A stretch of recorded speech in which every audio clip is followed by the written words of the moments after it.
like, oh, this is unique. This is new for me. Like, I want to know more. Like, in the middle of the season, let's say Red Bull has a specific driver. He could go talk to, let's say, Ferrari. And they go, okay, blah, blah, blah. So, let's say there's 10 races. By race number 6, that dude that's racing for Red Bull, he already knows that next season he's going to be racing for Ferrari. So, in my mind, it's like, does he want to just fuck up the next of the races, or he just want to show that he could fucking race to show Ferrari, yo, I could do this for you. You know what I'm saying? So that's what I found interesting. Then I research and Google more. Formula, that type of racing is expensive if you want to put your kids in it. Because now you got to get the little go-karts. You got to do this. Yeah. So for me, in my mind, hockey was one of the most expensive hobbies or things that you can get your kids into. Meaning the equipment and all this. But coming down, when I started watching this Formula One thing, I'm like, shit, it's expensive. Because it's like minor. They have minors and you come on like Formula 3, Formula 2, and Formula 1 is the highest. But how much did they talk about, like how much money they make? Contract-wise? Yeah. Well, it depends. You could go from Ferrari, who has a lot of money, to Aston Martin, to Red Bull.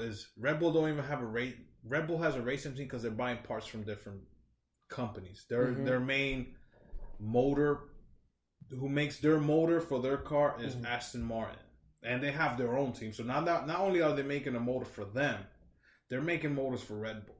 Yeah. So you have to have money to have one of these teams. Yeah. So I'm just thinking that they're paying the drivers. Like one of the drivers that you might know is Lewis Hamilton. Black dude from UK. Yeah. Like I saw him, I think, in the HBO Real Sports or something. Yeah. And he's been with Rihanna. He's been this guy's like, if anything, that's like the one guy you will know. Yeah, he's like the Tiger Woods of Formula One. Moreno, this and that. And then, I think you make most of your more money if through sponsors, because they get a lot of sponsorship. Yeah. Like Puma, like all the European type of sponsors. It's like soccer. No fucking commercials. But that FIFA thing makes money just through sponsorship. You see the Coca-Cola, the Pepsi logo going through, or the car, Toyota, shit like that. So I was like, you know what? Let me watch this Netflix 8 episodes and go from there. And then watching that, I'm like, shit. Like Sunday, it was the race. I put it to record. I was like, I'm not gonna wake up that early. I was up by 8:15 because the race was at 8:05. So I sat there for 2 hours watching the race. It's only 55 laps compared to NASCAR. That's 300 going in circles. These motherfuckers is going through. The highs I've seen go one of those cars is 300 miles an hour. So just imagine you going 300 miles an hour. I can't even imagine. On like low ground. Yeah.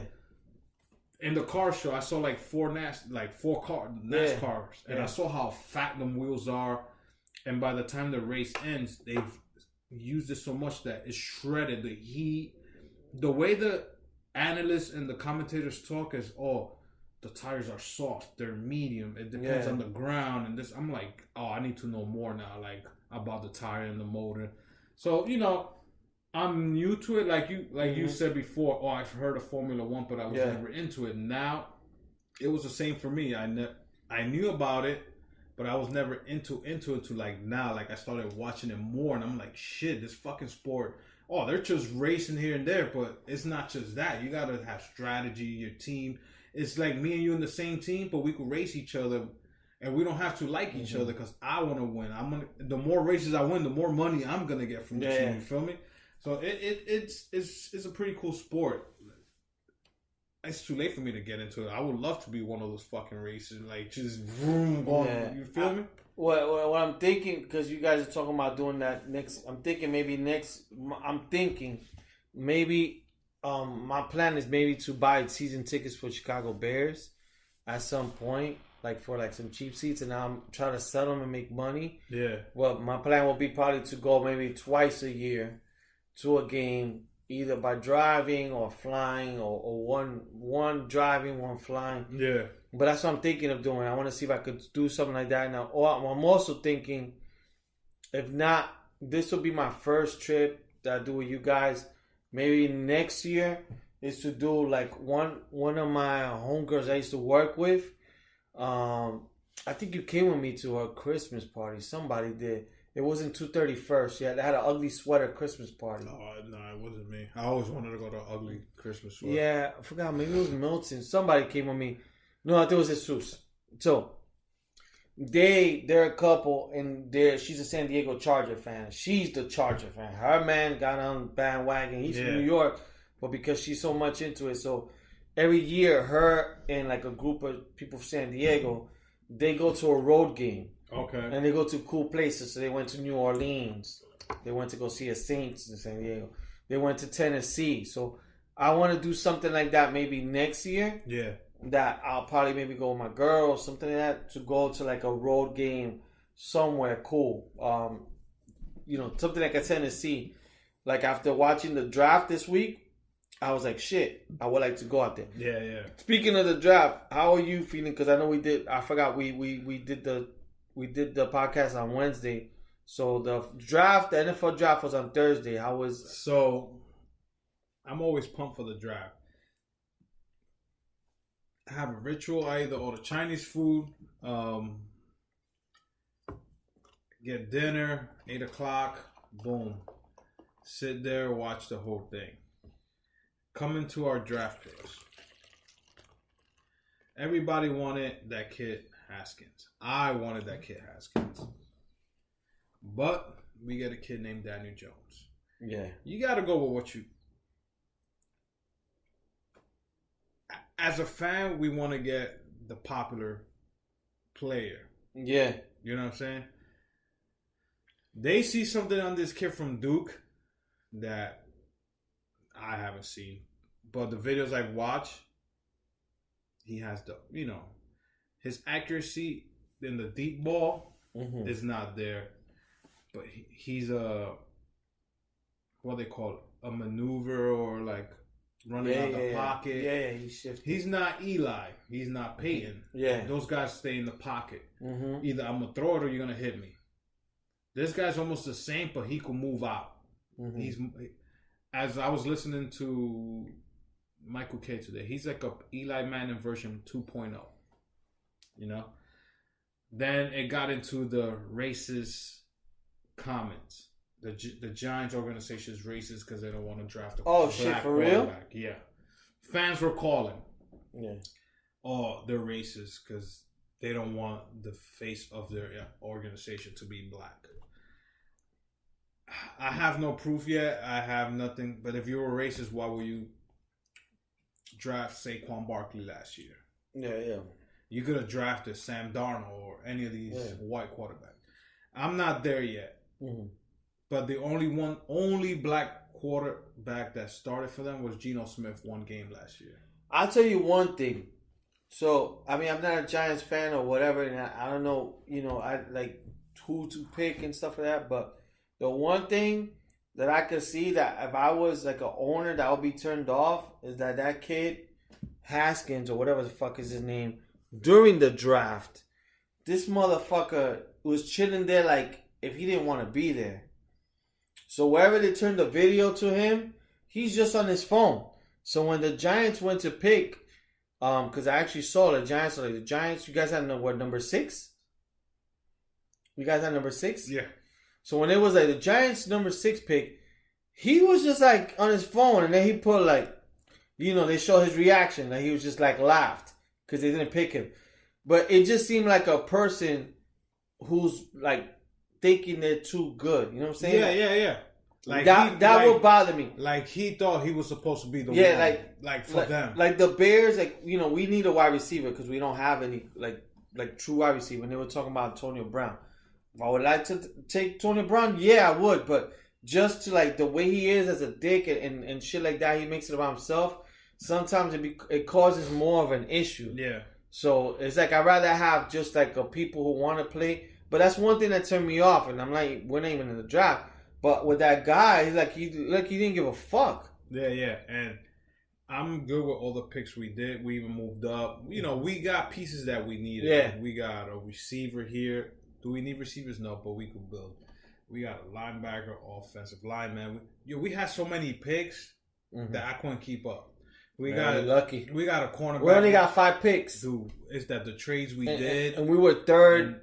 We were 3rd, 4, 5, and 6 and 7. Dude, we even moved up in the second round. And I was like, how the fuck we did that? Yeah. We got linebackers that, we need rush passers. We needed offensive linemen. We got like 2 of them. Yeah. Like, our offensive line is coming.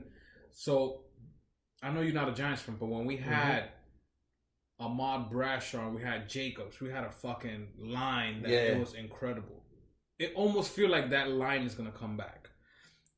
And that's what Eli needs, because Eli supposedly said he could, Gettleman said, Eli could play this whole season. Okay, you took Daniel Jones, he's going to have to train for a year. Perfect. That means you're going to protect Eli. This is his last year.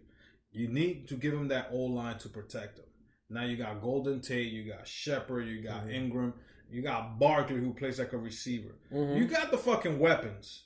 It's give him the time to throw it. Give him the time to hand it off. Did we need OBJ? Yeah. Any team would like OBJ. Yeah. But if we could do it without him, it shows you that, damn, Gettleman would do something that we wasn't seeing. We're looking at his fans like, we know the name, we know this, we want that. We want Antonio Brown. Like the Cleveland Browns. In paper, they look like they fucking will demolish any team. But I don't think they are. They got to learn how to play together, man. It takes a while, man.